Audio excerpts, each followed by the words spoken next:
और एक किसान के बेटे का मुख्यमंत्री के लिए मनोनयन करके भाई बीजेपी ने और माननीय प्रधानमंत्री मोदी जी ने संगठन के महत्व को स्वीकार करने के लिए मजबूर किया। प्रारंभ से ही वो बहुत जुझारू नेता थे और उन्होंने बहुत ओजस्वी भाषण उन्होंने दिया है कई जगहों पर। नमस्कार, मैं हूं महेश शर्मा और आप देख रहे हैं यूपी तक। मध्य प्रदेश के मनोनीत मुख्यमंत्री के आज ससुराल में आज हम खड़े हैं और हम रूबरू कराते हैं आज उनके ससुराल जनों से कि क्या उनकी पुरानी बात रही है, क्या नई बात रही है। आइए हम बात करते हैं उनके साले साहब से। क्या नाम है भैया आपका? विवेकानंद यादव। क्या उनका सफर रहा, कैसे वो किस तरह से मुख्यमंत्री बने, कुछ बताइए। प्रारंभ से ही वो छात्र नेता थे, विद्यार्थी परिषद में उन्होंने काम किया और 94 में राष्ट्रीय मंत्री थे विद्यार्थी परिषद के। उस समय हम लोगों ने वहाँ पर जाकर उज्जैन में शादी की थी और उस समय से हम लोगों का उनका रिश्ता है और वो ठीक प्रकार से प्रत्येक वहाँ पर अपने मोहल्ले में और अपने विधानसभा क्षेत्र में उन्होंने सभी को साथ लेकर काम किया है, सभी का विकास किया है, सभी उनके प्रति सभी ने विश्वास जताया है। क्या शादी का कुछ पल बताइए आप, जैसे मतलब वो आए थे और क्या हुआ था उस दिन?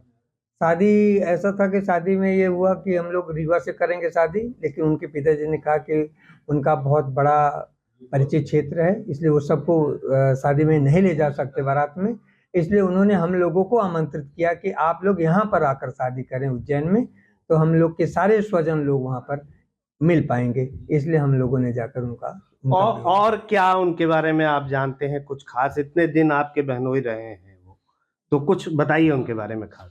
प्रारंभ से ही वो बहुत जुझारू नेता थे और उन्होंने बहुत ओजस्वी भाषण उन्होंने दिया है कई जगहों पर और उससे लोग प्रभावित होकर उनके साथ हैं और उनको क्षेत्र में अच्छे काम को देखकर और उनका लगातार तीसरी बार उन्होंने वहाँ पर उज्जैन दक्षिण से विधानसभा सीट जीती है। ये थे उनके साले डॉक्टर साहब के साले साहब और उनके ससुर जी से भी हैं, वो काफी वृद्ध हो चुके हैं।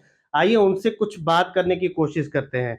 पिताजी कैसे हैं आप? कैसे खुश हैं आपके दामाद जी मंत्री बन गए? बहुत खुश हूँ, बहुत खुश हूँ। उनका जैसा स्वभाव था, जैसा उनका काम था, जी जी, उसके आधार पर उन्होंने काम किया जी और काम करके जो दायित्व उनको मिला हुआ है जी, मैं समझता हूँ कि वो अच्छी तरह निर्वाह करेंगे। वो निर्वाह करेंगे, पिताजी का ये आशीर्वाद है। उनके साथ में हमारे साथ उनकी सरहज भी हैं। आइए उनसे भी बात करते हैं कि उनके खुशी का क्या उल्लास है। आप बताइए, क्या नाम है आपका? क्या लग रहा है आपको? किस तरीके का मतलब फील हो रहा है कि आपके बहुत अच्छा लग रहा है। वो घर आते थे, आप लोग को कैसा फील होता है? किस तरीके से वो व्यवहार आप लोग के साथ? बहुत ही अच्छा व्यवहार करते थे। तो क्या लगा था आपको कभी कि ये मुख्यमंत्री बन जाएंगे? हाँ, मेहनत के आधार पर लगा था। और हमारे साथ उनके कुछ पड़ोसी भी हैं, वो भी काफी खुश हैं। आइए उनसे भी बात करते हैं। क्या नाम है चाचा आपका? राजनारायण शर्मा, यहाँ आचार्य विद्या मंदिर सरस्वती विद्या मंदिर में है। तो उनसे आप मुलाकात किए हैं कभी? मुलाकात नहीं, चर्चा में आते थे बराबर। हम लोग वहाँ उज्जैन भी गए हैं, जी जी, तो वहाँ उनका सहयोग मिलता रहा है और विवेकानंद जी हम लोगों के साथ रहे हैं। इसलिए भी रास्ते में आते समय जब 5 बजे पहले विद्यालय से हम लोग आ रहे थे, तो चर्चा चल रही थी कि मुख्यमंत्री की दौर के लिए विधायकों की बैठक चल रही है। हो सकता है कि देखिए किसका नाम चयनित होता है। और घर पहुँचते ही जैसे ही टीवी खोली गई, वहाँ पर पीछे से आवाज़ आई, जब इनका नाम आया तो हम लोग खुशी का ठिकाना नहीं रहा और फिर इनको फ़ोन से बधाई दिया और फिर यहाँ घर तक आए और बाबूजी से और सबसे साथ बैठ करके तब से यही चर्चा चल रही है। जैसे कि खुशी का उल्लास नहीं रहा, लोगों को समझ में नहीं आ रहा था कि ये अचानक क्या हो गया। आइए और भी कुछ लोग हैं जिनके साथ वो घर पे बैठ के चाय पिए हैं, उनसे बात करते हैं उनके बारे में। भैया क्या नाम है आपका? मेरा नाम देवेंद्र कुमार पाठक है। मैं सरस्वती विद्या मंदिर में आपके ही साथ आचार्य विवेकानंद जी के साथ बहुत खुशी हो रही है।